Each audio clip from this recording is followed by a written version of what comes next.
Today we're going to be learning Yevamot Daf Pehei. Chodesh Tov to everybody. This month's learning is sponsored by Michelle and Bill Futornik in honor of Shiur's 18th birthday and high school graduation. Shiur was born on Shavuot and has always been connected to Torah, especially through her more than 1,000 hours of community service in high school, the majority of which were with Friendship Circle. We're so proud of our daughter and Chavruta and the mensch that she is. Today's daf is sponsored by Michelle and Lawrence Berkowitz in loving memory of Joy Rachwager Balsam on the 18th year side of her passing. Joy was a pioneer in women's Torah learning and will be so proud of Rabbanit Farber and the Hadron Project as it has provided a forum for Gemara learning for many women. And today's stuff is also sponsored anonymously, one day late, but on behalf of Memorial Day in America and in memory of all those who gave their lives to protect our freedom. Okay, we are going to now get started with our daf. We have to go back a little bit to the end of yesterday's daf. So just to review where we were up to, we're talking about this statement that Rabbi Yehuda had said in the name of Rav that was brought up in the middle of a different discussion, and they go now in depth into it, which is can a bat Kohen, a woman whose father is a Kohen, so she's basically born into a Kohen family, is she forbidden or permitted to marry a chalal? Right, so a disqualified Kohen, right, whether usually his father married a woman he wasn't allowed to marry, he becomes a chalal. Can he marry a bat Kohen? Or is she forbidden to marry him because she's from, sanctity and he's chalal, not sanctified anymore? So Rabbi Yehuda paskins in the name of Rav, yes, she can marry him. There's no issue for chalal. Chalal doesn't have an issue at all. What's the issue? The issue is just their sons will be chalalim, okay, or their daughters will be chalalim. But it's not forbidden to marry. So then they tried to prove it from our Mishna, and then they say you can't necessarily prove it from our Mishna. Our Mishna could be interpreted otherwise. That's where we ended yesterday. And now we're going to start with about 10 lines from the bottom. Mativ Ravin Bar Nachman. He questions now against this halacha, and he says, look, there's a drasha in the pasuk. Lo yikachu, lo yikachu. Okay, here's the pasuk I'm going to read it. Vayikra chapter 21, verse 6. Isha zona b'chalala lo yikachu. Kohen is not allowed to marry a zona or a chalala. V'isha grusha mi'isha lo yikachu. And a woman who's divorced from a man, he cannot take. What do you notice strange in this pasuk? It should have said, Isha zona v'chalala v'grusha mi'isha lo yikachu. Why does it say, Isha zona v'chalala lo yikachu, we shouldn't take? And then Isha grusha mi'isha lo yikachu. Seems very strange, repetitive. To which the Gemara says, or the Breita says, which is what this is the source that Rabbi Bar Nachman is quoting to question Rav's psak halacha. He says here, it says in the Breita, lo yikachu, the double language, milamed, sha'isha musheret al yedei ha'ish, that the woman is forbidden as well. What would she be forbidden? Must be forbidden from marrying a chalal, and that extra lo yikachu is talking about an additional relationship that's not mentioned explicitly in the text. And that goes explicitly against what Rav says. To which the Gemara says, what are you talking about? Amar Rava. Rava comes and questions him and says, no. Kol hechaduhu mushal, he musheret. Kol hechaduhu lo mushal, he lo mizdal. Hala. You misunderstood this section. What is this section coming to say? This drasha, lo yikachu, comes to say men are obligated, meaning Kohanim, can't marry grusha, zona, chalala. And likewise, the women, the divorcee, the zona, the chalala, they can't marry the Kohen, meaning both sides get a punishment for doing this if they do it. That's what it's coming to tell you. So then, in other words, again, it's all a matter of how you understand these words. That means, right, they thought it meant maybe she can't marry a chalal. Now we say, no, that's not what it means. It means that she is liable as well if she's the divorcee or she is the chalala, or right, and she marries the Kohen. So that's not the same thing, right? That's something totally different. It has nothing to do with a woman marrying a chalal. Now we say, wait a minute. You don't learn that from there. That's what you think you learn, that the grusha can't marry a Kohen and she's going to be liable if she does. No, that's not learned out from this drasha of lo yikachu. That's learned out already from a different drasha, in which case lo yikachu can't mean that, which means the lo yikachu drasha maybe really does mean that a woman can't marry a chalal, bat Kohen. So how does he know this? We haven't seen yet. But Rabbi Yishmael, okay, both Rav, it was passed down in the name of Rav, and it was passed down in the name of a Breita from the house of Rabbi Yehushua. Ish o isha ki asu mikol chatot ha'adam. Okay, this is in Bamidbar chapter 5. It says a man or a woman who does any sin, the Torah compared man and women, males and females, for all punishments in the Torah, right? We know that women have exemptions from certain things. Okay, number one, they have exemptions from time-bound commandments. Number two, once in a while, there's something that explicitly is clear, it's talking only about a man. But otherwise, we assume, without knowing otherwise, because of this pasuk, a man or a woman who sins, we're going to say, right, forget about the context and it talks about something specific, but they're going to basically say your isha, isha, man or woman, is going to basically say they're equal for all punishments in the Torah. So you don't need lo yikachu and lo yikachu, the double language, to teach you man is obligated and women as well. That the divorcee, let's just take her for the example, the divorcee is going to also get lashes for going against this negative commandment. No, we know that already from somewhere else, which again would say that drasha is open maybe to teach us that the woman actually is commanded not to marry a chalal, a bat Kohen can't marry a chalal. But the Gemara says, no, not exactly, because imeahi, if you just had isha isha, you wouldn't have necessarily known about our pasuk. Why? Hava mina, I would have thought lava shaveh b'kol. That's a general prohibition that applies to all men and therefore also applies to all women. But a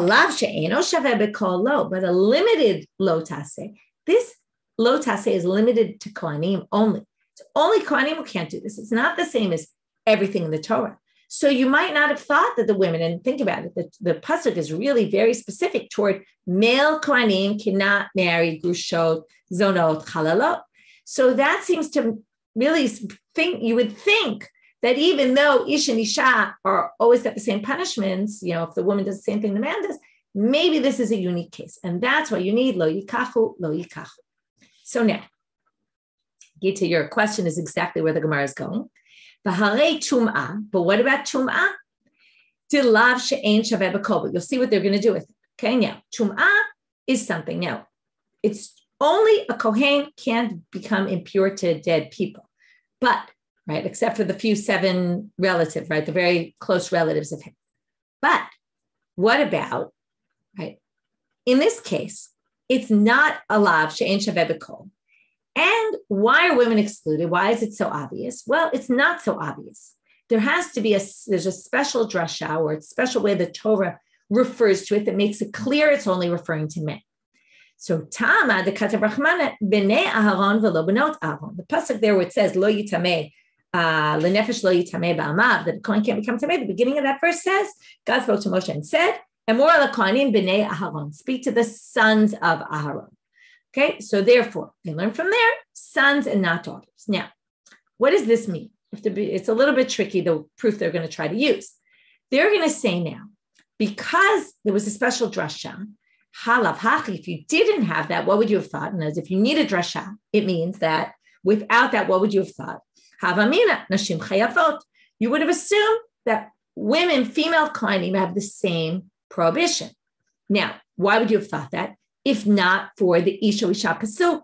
My time, alav mishum de Rabbi Yehuda amarav, is it not because what Rabbi Yehuda amarav said, isha isha, they're all equal, and therefore you thought they were equal? In which case, that's a lav she'eno shaveh b'kol, and you still learn it from the pasuk isha isha, and therefore it sounds like you don't need lo yikachu, lo yikachu, to which they answer very simply, because it's not really the greatest question, lo digamrina mi lo yikachu. No, it's because you don't.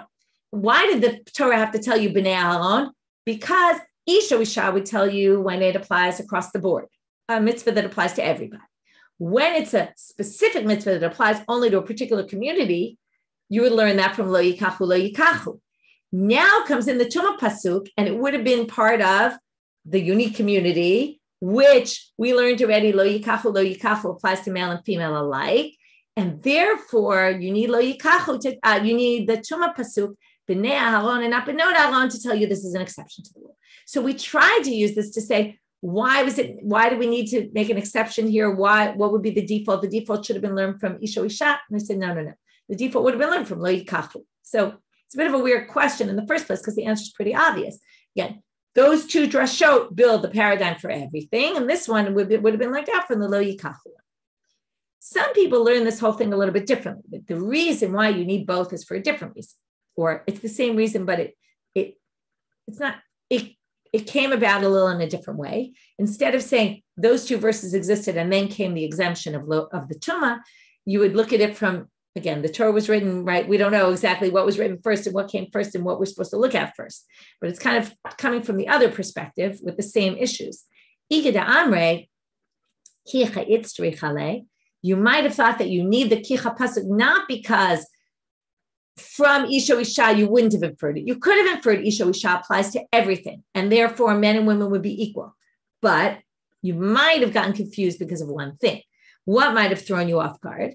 And this is, I think, the direction you were trying to go in, Gita, which is, but when it comes to Tumah, we see that the Tumah by Kohanim can't become impure to a dead body. That's only men. So maybe the forbidden marriages are only on the men. Kamash malan, that's why you needed lo yikachu to tell you no. Okay, so theoretically, you could have really learned from Isha Isha, but because Tumah is an exception, you might have thought this is also an exception. And therefore, it comes clear, no, it's not an exception, and that's why we need the verse. Okay, so those are all different reasons why we need the verse lo yikachu to teach that, which again, why do we bring it? Because we want to teach you the drasha lo yikachu, when it said this ambiguous statement, Isha musheret al yidei ha'ish, must mean the woman is forbidden just as the man is in this forbidden marriage. And then it has absolutely nothing to do with a female kohenet not being allowed to marry a chalal, which is what we thought we brought it for in the first place as a question. What do you mean she can marry a chalal? It says she's commanded just as much as the men, which would mean she can't marry a chalal. But no, that's not what it meant. It really was talking about the divorcee marrying the Kohen. She's liable as well. You think we'd be done with this, and it's pretty clear. A female kohenet, as we call her, can marry a chalal, but wasn't so clear still. Rav Papa, it was clearly an issue that people struggled with. In fact, I was learning with my husband, and I'm a bat Kohen, so I know all the laws about bat Kohen pretty well. And he said to me, when we first started learning the sugi, he says a bat Kohen can marry a chalal. I said, I don't know what you're talking about. Bat Kohen can do anything. Like there's no forbidden on her. Like I know this because I'm a bat Kohen, so I know what has to do with me, right? So the same way he thought, it would seem reasonable that she shouldn't marry a chalal, but I think intuition would say that's the case. So again, you're going to have the same situation where people are really, can't you? It was clearly a bit of a struggle. Rav Papa and Rav Huna bereid Rabbi Yehushua iklu lehinsivu. Okay, they came to Hinsivu. Some people say it's Shachnetziv, which was some place we saw before. It's considered not the greatest place, but it's not really important for our purposes. La'atre de Rav Idi bar Avin. It was the place where Rav Idi bar Avin lived. So when Rav Papa and Rav Huna came in, the son of Rabbi Yehushua, came into town, they started questioning it. And they said, right? It was an obvious issue. They said, can Benot Kohen, can they marry chalalim or not? Amarlu Rav Papa Tanitua. Let's learn it from here. Asara yuchsin alumi bavel. Kohanim, Leviim, the Israelim, chalalim, gerim, v'charurim, umamzerim, nitinim, shtuke, v'asufa. Let's go over them. Okay, and in fact, Daf Mishalahen is all about this issue of yuchsin and how we relate to it. So if you want to listen in Hebrew, it's up on our site already. And actually going up today is Shuli Mishkin's post more about tomorrow's daf, but about Leviim in general, which we're going to start at the end of today's daf. Okay, so we have Kohanim. These are all the categories. Kohanim, right? Kohanim, Levites, and Israelites. Chalalim, that's our case. Gerim, converts. Charurim, those are freed slaves who become Jews. Mamzerim, you know what a mamzer is. Nitinim, those are the givonim that we talked about also. Shtuki, that's someone who, when they don't know who his father is, they only know who the mother is. And a sufi is someone who you find on the street, like you gather him up from the street. It's someone, they don't necessarily have to be gathered up from the street, but someone who we don't know who their mother or their father is. That's why, right? They've been abandoned. Otherwise, usually you know who the mother is. So now, about these 10 yuchsim that came from Babylonia when they went back to Israel, right? And they had to figure out, okay, we need to get the lineages all correct. So Kohanim, Leviim, Israelim, Mutarim, Lavos, Evazet. They can each marry each other freely. Leviim Yisraelim, notice who's off this list. Kohanim is off, right? Just Levites, Israelites, chalalim, gerim, charulim, mutarim lavo ze bazeh. So comes Rav Papa, and what does he say? Notice who's on this list. Who can marry? These people can each marry within each other. Notice Kohanim is off. That means Kohanim can't marry chalalim, which means also female Kohanim can't marry chalalim. That's what it seems to be implied from here. Let's just finish the source.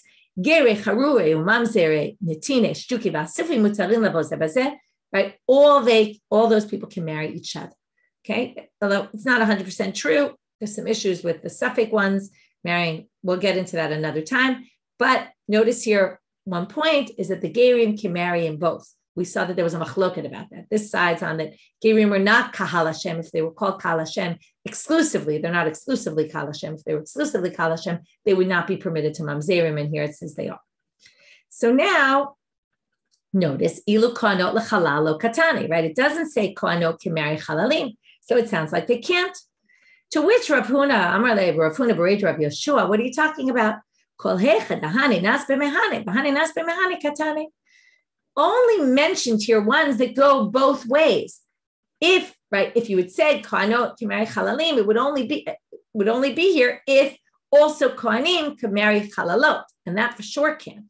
So they say, right, that's why it's not listed here, but not because they can't. They can. It's just this listed things that were equal for men and women as well, and therefore Amalei Kohen de ilu bay leminsav chalala sirala. Kohen can't marry a chalala, therefore lo katani. Okay, they didn't mention things that would only be for the men and not the females. So they just said these can marry these because it's only when these can marry these, both males and females can marry. So they couldn't mention the females because the males can't marry in the parallel case. So basically, we have this again. It's not clear cut though, because even Rav Papa thought that the Bat Kohen can't marry a chalal, but came Rav Huna bereid Rabbi Yehushua, and he said they can. So now, right, you ask two rabbis and you get two answers. The people are a little bit confused. So they go to the local rabbi and say, okay, these rabbis from the outside, they're just confusing us. Amar lehu, he said to them, Daridike, my children. I don't know if this was lashon chiba, like out of love, my children, or maybe even derogatory, possibly. I don't know, but I assume it was out of love.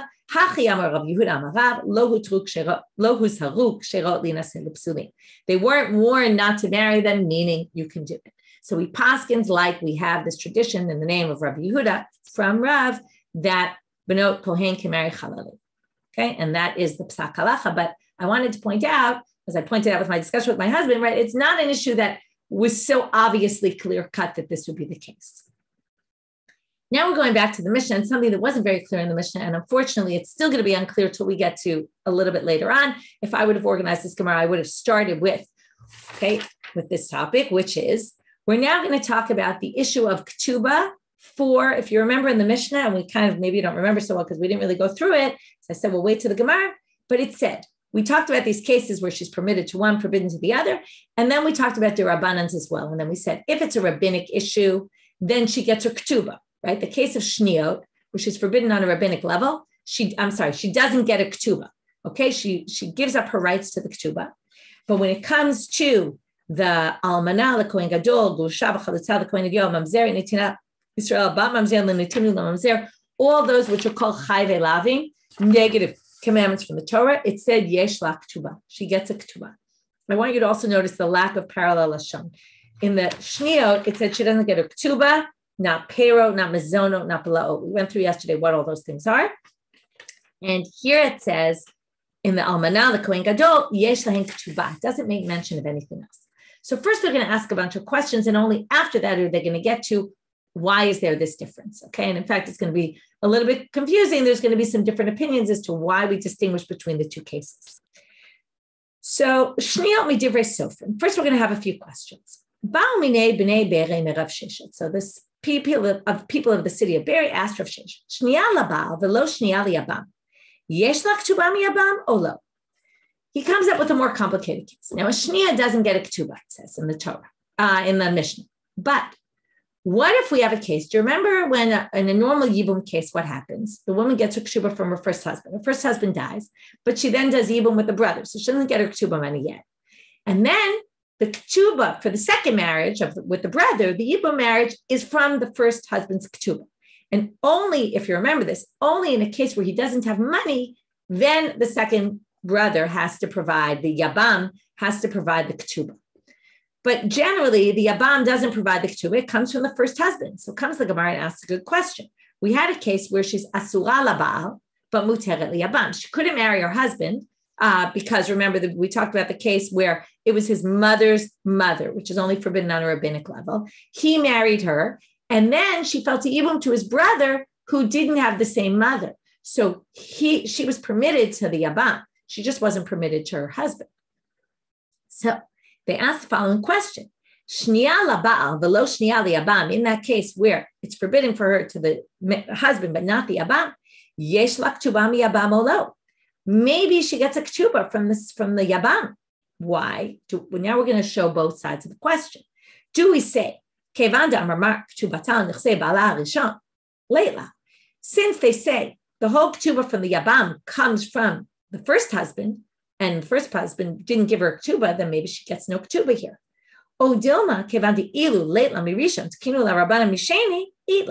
Since in a case where the first husband doesn't have money, the second husband has to provide her with a ketuba. Maybe here also it's like a case where the first husband doesn't have money because he didn't have to give her a ketuba. So maybe the second husband would have to. Okay, so that's the basic question. Amar Rav Sheshet, let's learn it from the following source. Okay, that's so far what we learned, right? It goes by the first husband. This right explicitly gives us an answer. It says, if she was a shniya labal, but not to the yabam, right? Even from the yabam, she doesn't get a ketuba. So there you have it. She doesn't get a ketuba at all because his marriage is only really based on the first, and the first she didn't get a ketuba, so she doesn't get it from this one as well. Now the Gemara just asked a side question about the language in that braita. Why did it say even miyabam einla? It sounds like they're going to say as michlal di'ika di'itla miyabam. It sounds like in this case, the yabam wouldn't give her, but maybe there is some case where the yabam does give her a ketuba, even though she doesn't have from the first husband. So they say, well, yeah, in fact, that's true. And I already told you this, so it's review.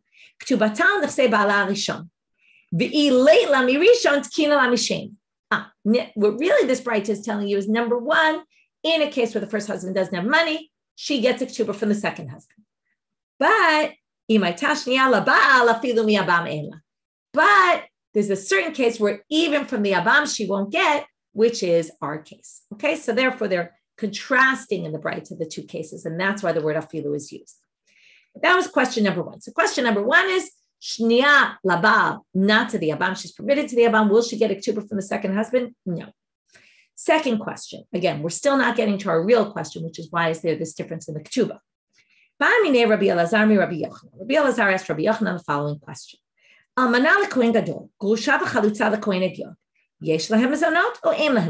you remember in the Mishna, it said just they had get ketuba.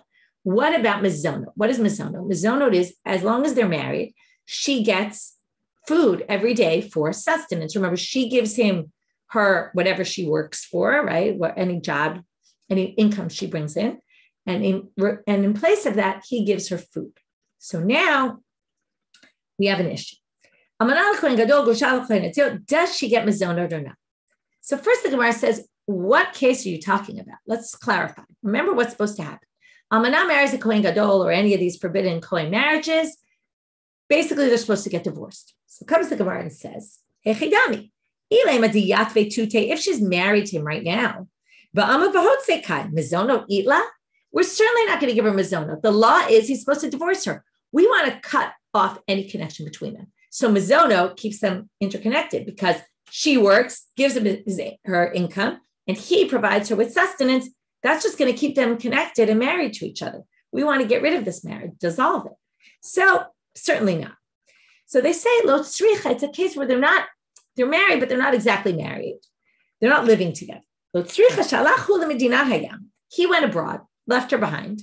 Ve lavtava achla. She needed food. So what'd she do? She borrowed money and ate food, right? Imagine in those days, right? The husband goes off.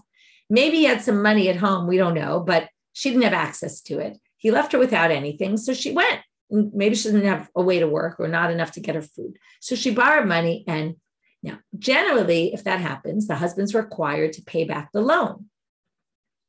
The question is here, is he required or not? Do we say, again, the two sides, mizone t'nai ketuba ninu, midi'it la ketuba, ile mizono. Does mizono go hand in hand with ketuba? Since she gets her ketuba money, in this case, right, when he divorces her, she'll get her ketuba. So maybe she gets mizonot as well, because it's part of the conditions of the ketuba. Or do we say, oh, dilma ketuba dila mishkalu mefak itle? The ketuba is a one lump sum thing. Therefore, right, what's going to happen? He's going to divorce her. She's going to get it. But the mizone, dilma ti'ake gabe leitla. But since the mizono basically keeps them connected, we're worried that if we require him to pay mizono, they might stay married to each other. So therefore, maybe we penalize her and don't give her mizono, even though they really are a stipulation within the ketuba. Again, you see this desire of them to kind of make sure that this marriage doesn't continue. Because first of all, what's going to happen? It's going to create more chalalim, right? The longer they stay married, the more, even if he's abroad, eventually he'll come back. And right? So we want to just disconnect them.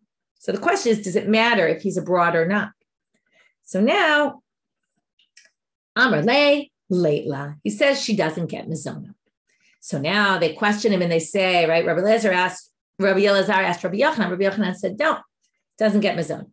Tahatanya yeshla, but there's a brayta that says she gets mizonot. So how do you deal with that? Amar kitanya, he answers, that la'achar mita. Now, there's two ways you get mizonot. One is, as I said, while you're married. The second is, and I explained to you that a ketuba is a lump sum fee. We're going to see this a lot more when we get to Masechet Ketuba, which is our next Masechet.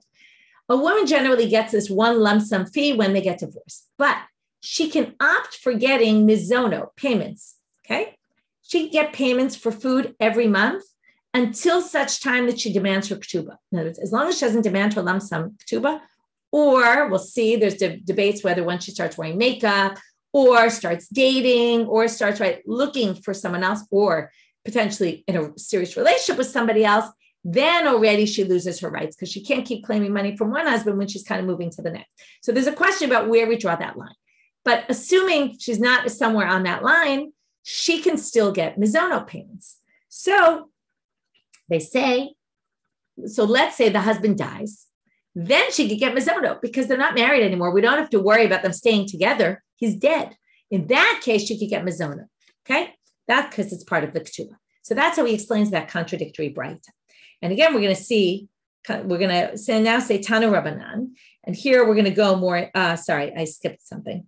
No, Ita Amar. This is okay. There's another way of reading this, which is Amar le Tanya Yeshla. Okay, where it started with there's a brayta that says she gets mizono, and then he tried to say she gets mizono. Ha bamo v'hotzekai, and then they say no, but wait, how could she get mizono if he's supposed to divorce her? Ela hatanya yeshla, but they say, but right, we're stuck. On the one hand, we want them to get divorced. On the other hand, the brayta says she gets mizonot. So kitanya yilach harmita. And then they answer it in the same way. The brayta that says she gets mizonot is only after death. Tanu Rabbanan. Now we have a brayta that goes more in depth. Finally, we're going to get to this difference. Why does she get a ketuba? Right? It was a little hard to learn that whole sugya without really understanding the basics here. Why does she get a ketuba from an almanah, the Kohen Gadol relationship? But when it comes to a shniot, a derived issue, she doesn't get a ketuba. So notice these are just Kohen relationships. In the Mishna, when they talked about this, they also mentioned the mamzer and nitin cases, which are not mentioned here in the Brayta, which we're going to see later. Maybe that's significant. Anyway, it says here, yesh la ketuba, perot, mizonot, blaot. Okay, this, by the way, is the Brayta where it says she gets mizonot. Okay, so she gets all those things that in the other case they don't get. V'hi psula. She becomes a chalala. Okay, a woman who marries a Kohen who she can't marry, she becomes a chalala. Uvlada pasul, and her offspring become chalalim. V'kofino tolohotzi, and we force them to divorce her. They can't stay married. Next case, shniot midivrei sofrim, the opposite. Ein la ketuba, lo pero, lo mizonot, lo belaot, v'hi kshera uvlada kasher. So everything is the opposite except for the last line, which is kofino tolohotzi. Also, he has to divorce her, but she doesn't get her ketuba. She doesn't get all those extras. I'm not going to go through them again. We went through them yesterday. And she's not disqualified from anything. And the vlad is kasher. any child born from this union is fine. They're not disqualified for any reason. Anu Rabbi Shimon ben Elazar. Here comes the reason. Okay, in this Braita, there's a reason. We're going to have two reasons given in the Braita. One is Rabbi Shimon ben Elazar, one is Rebbe, and then there's going to be this Davar Acher, which is going to somehow be modifying one of the two opinions. Here comes our question. Why does she get a ketuba? Mipnei shehu pasul v'hi psula. V'kol makom shehu pasul v'hi psula, kansu oto ketuba. Comes and he says something that really doesn't make a lot of sense yet. Amana lekohen gadol, right? She's pasul and he's disqualified. Now he is a little bit tricky who the he is. The he could be the Kohen himself because he can't work as a Kohen anymore. But it's a little tricky because he actually, on a Torah level, he's not disqualified. Only the child is disqualified and the wife, which is an interesting thing in and of itself. He doesn't really become disqualified. In the end, the rabbis say he can't work in the temple. But theoretically, some people explain, Rabbi Yochanan explains that the who is the Vlad. And it actually makes a little more sense going forward, that it's her and her offspring, okay, because we're going to think that her offspring are much closer to her. Anytime that she and her offspring will be disqualified. Again, there are some who say it's he and her, okay? So there's two ways to understand it. We're now on Amud Bet. We konsim oto ketuba. Now, it's not really a knas, okay? Knas is a penalty. Now, any marriage, the husband commits the ketuba to the wife. So basically what we're saying is status quo remains. He is penalized in the sense that he has to pay the ketuba. Okay, we're going to see, we don't really understand why yet. Okay, so hold off because I don't want to kind of give it all away. We're going to see it inside. So why the Rabbanans don't get, right, the rabbinic arayot, right? He's not disqualified. She's not disqualified. Again, the who could be, maybe the offspring is not disqualified. They penalized her that she doesn't get her ketuba. We're going to have to see why in one more minute. Rabbi Omer, halalu divrei Torah, v'divrei Torah ein tzrichim chizuk. Halalu divrei sofrim, v'divrei sofrim tzrichim chizuk. Rabbi explains it very, very simply. When it comes to rabbinic law, we're always worried people aren't going to take it seriously. So we're going to institute some penalty. Now, what's weird about this whole thing is penalty on her becomes reward for him. Penalty on him becomes reward for her, right? So it's a little tricky because someone's going to be penalized and someone's going to win out here because it's just money. It's going either from one hand to another or not moving hands. So the whole thing is a little bit strange to say this, but he says the rabbis wanted to deter people from going against rabbinic law because they thought people weren't going to take it seriously. So therefore they say, we're going to change the status quo. Normally you get a ketuba from this marriage. This time you're not going to get a ketuba. Now, of course, the husband gets rewarded in this case. So it's a little bit, right? He doesn't have to pay the money, but that's his distinction. And Rebbe says, and when it comes to Torah law, though, everybody knows it's forbidden. So we don't need to penalize her for doing this because it's obvious it's usher. So she did something wrong, but it doesn't mean she's going to lose her rights to, when it comes to the marriage, she has certain rights. And let's just put it this way. Once you say Kiddushin Tovsim, remember, in Chayve Lavim, we say, unless you're Rabbi Akiva, Kiddushin or Kiddushin. You did something wrong, but it's a marriage. So once the marriage, everything about marriage applies. So that's Rebbe. Now, Davar Achel, Zeh hu margila. Zo hi margilata. Now, this is going to explain a little bit better. First, they're going to say this is coming to explain Rabbi Shimon ben Elazar. Okay, but before we understand, let's just explain the words, and then we'll read on and we'll understand this better. When it's said, right, we're going to penalize. Now, again, this is going to have a much better explanation why one gets penalized and not the other. The question is, who is the motivator here? Who pushed the marriage through? Okay, so he says in one case it's him, and that's why we're going to penalize him. In the other case, it's her, and that's why we're going to penalize her. So, davar acher man katanela. Who is the Tana of this davar acher? So, Ikeda Amar, the first explanation is Rabbi Shimon ben Elazar katanela. Umatam kamar. He used this to explain his own opinion. And now we're going to finally understand his opinion. So let's read it.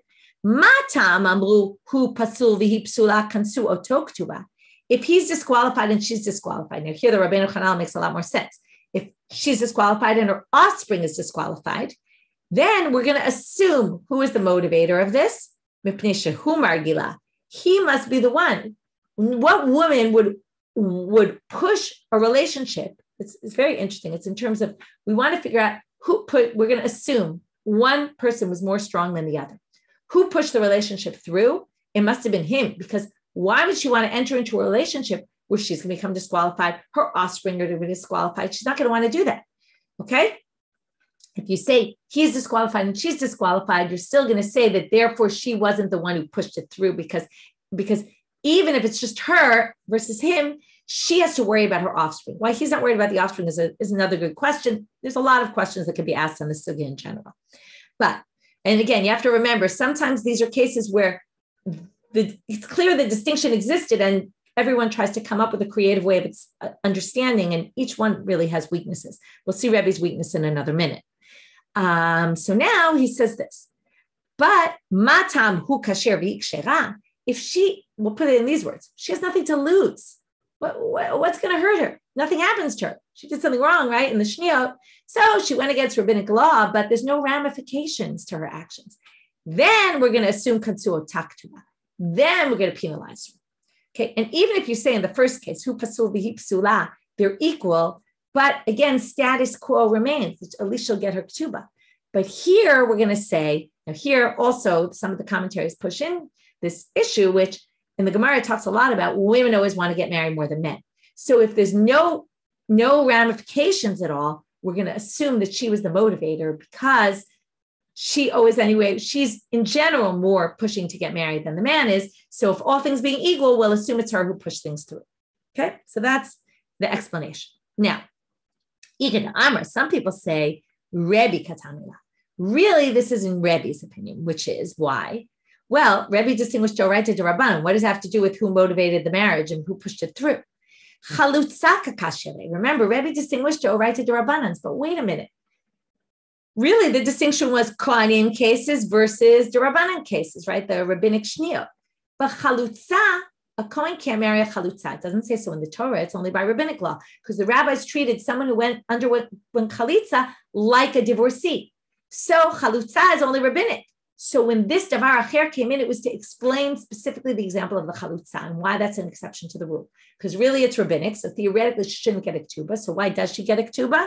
Ha-chalutza de rabbanan v'it la ketuba. So how could that be? So Hadar Amar, he explained, kevan de pasula mi rabbanan, since she becomes disqualified from eating truma on a derabbanan level and she becomes a chalala on a derabbanan level, therefore, what does it mean it disqualifies her from eating truma? What if it means she can never eat truma in the future? We learned this a bunch of dapim ago, that once you marry someone who's forbidden to you, even if later on you marry a Kohen in a permitted manner, you wouldn't be allowed to eat truma ever. Or if you're a bak Kohen, you can never go back to your father's house. So in that case, how do we explain? Since she's going to be disqualified from eating truma forever, clearly she's not the motivator here. And then we bring in this other explanation. Zehu margila, zohi margilato. So it all depends on who is the motivator. And in the chalitza case, we're going to assume she wasn't the motivator. So now comes the big question, which is going to take us almost to the bottom of the daf, when we'll get to the new Mishna. My ika ben Rabbi the Rabbi Shimon ben Elazar. Assuming we're going with the first interpretation, and that who is the motivator is Rabbi Shimon ben Elazar. Rabbi is to right to the Rabbanan. What will be practical ramifications? And we're going to have 5 explanations. In 4 of them, we're going to reject each of them based on a particular opinion. We're going to say, well, according to this person's opinion, that really won't be a nafkamina. Nafkamina is always what's a case where there'll be a practical difference whether you say this or that. So Amar Rav Chisda mamzeret unetina liYisraeli kabenai. Remember, I pointed out that in this Braita, the mamzeret and netina didn't come up, even though they appeared in our Mishnah. So that's because maybe it will be a nafkamina between them. Manda Amar deoraita, that's Rebbe Hanami deoraita. It's a Torah issue. So again, she would get her ketuba. It would be with her. Manda Amar mipnei shehi margila, shehu margila.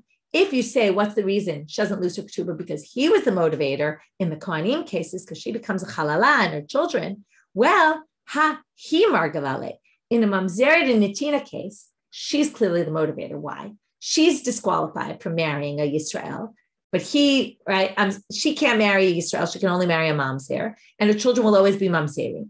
So why is she marrying this Yisrael? Well, he clearly has no motivation to marry a mamzeret. He's got his pick and choose of anyone he wants to marry. But she pushes it. Why does she push it?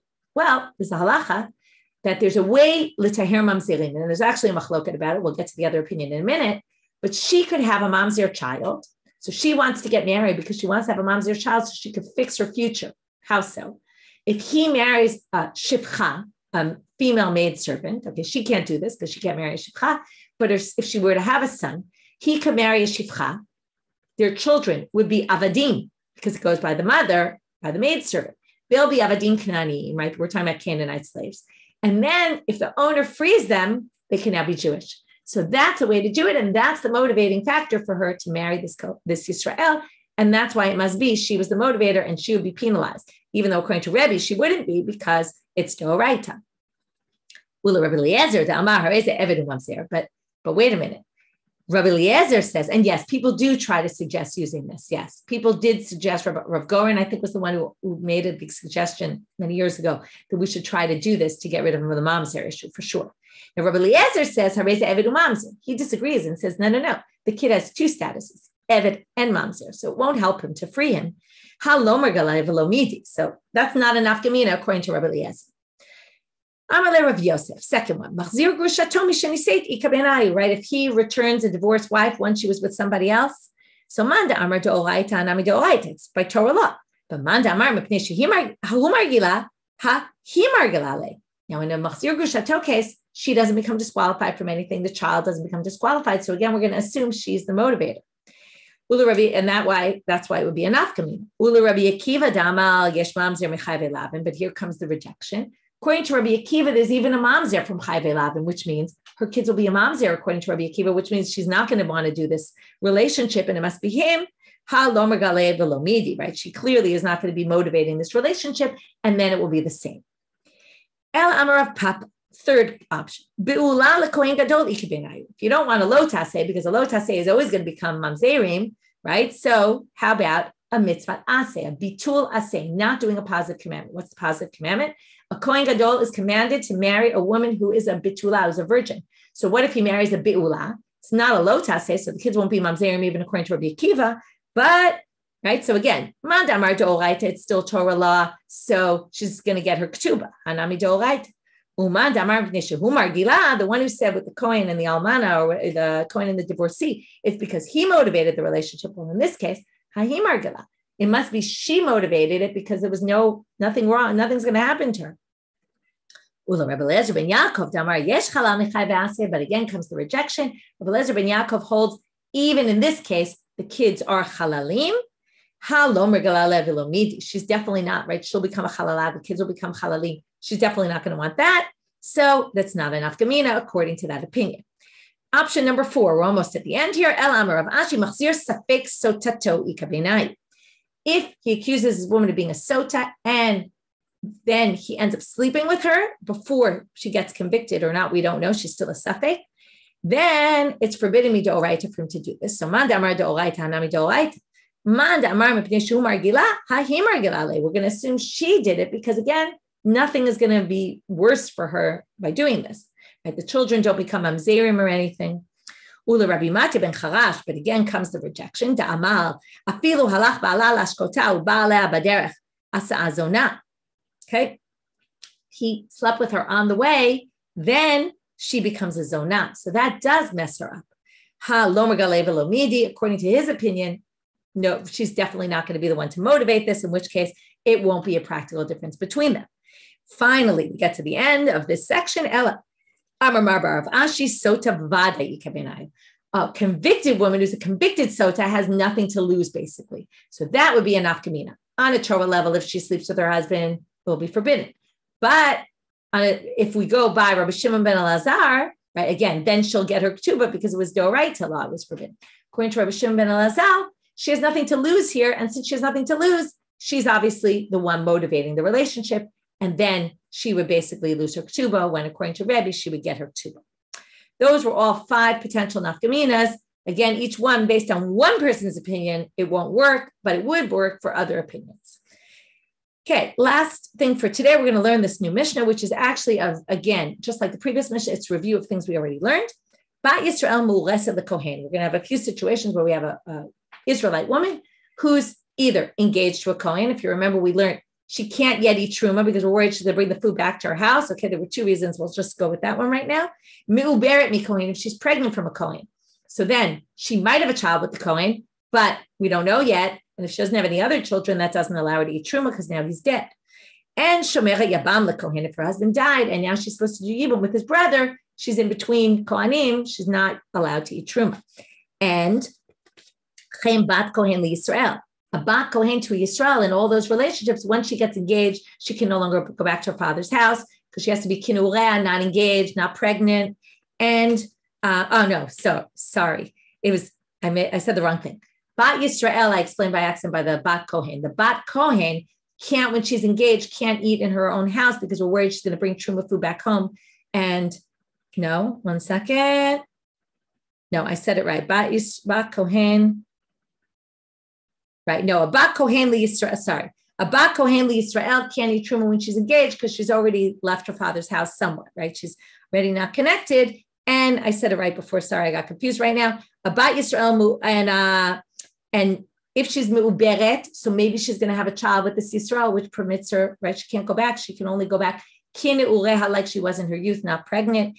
And shomeret yabam to a Yisrael, she's still got zika, connection to the Yisrael family that prevents her from going back home. Likewise, the exact same thing by Yisrael mureset leLevi. The Levim eat maaser, and all the same rules apply according to our Mishna.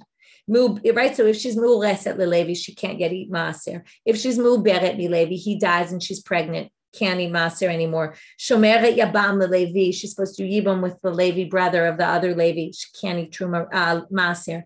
V'chein bat Levi liYisrael, and same thing about Levi to Yisrael, can't go back home and eat maaser in her father's house in these situations. Lo tochal b'maaser. What if you have a Levi and a Kohen together? A bat Levi mureset leKohen, or muberet leKohen, or shomeret yabam leKohen, v'chein bat Kohen leLevi, lo tochal lo b'truma v'lo b'maaser. Okay, all these women are basically stuck. They can't do anything. So what the Gemara is going to ask, and we'll stop here, is why can't someone who's engaged to a Levi eat maaser? Whoever said there's a problem with eating maaser for a non-Levi? There is no such thing, or maybe there is. That's what we're going to see tomorrow. It's definitely not like truma. So why is she forbidden to eat maaser? We will talk about that tomorrow. Have a chodesh tov and a great day, everybody.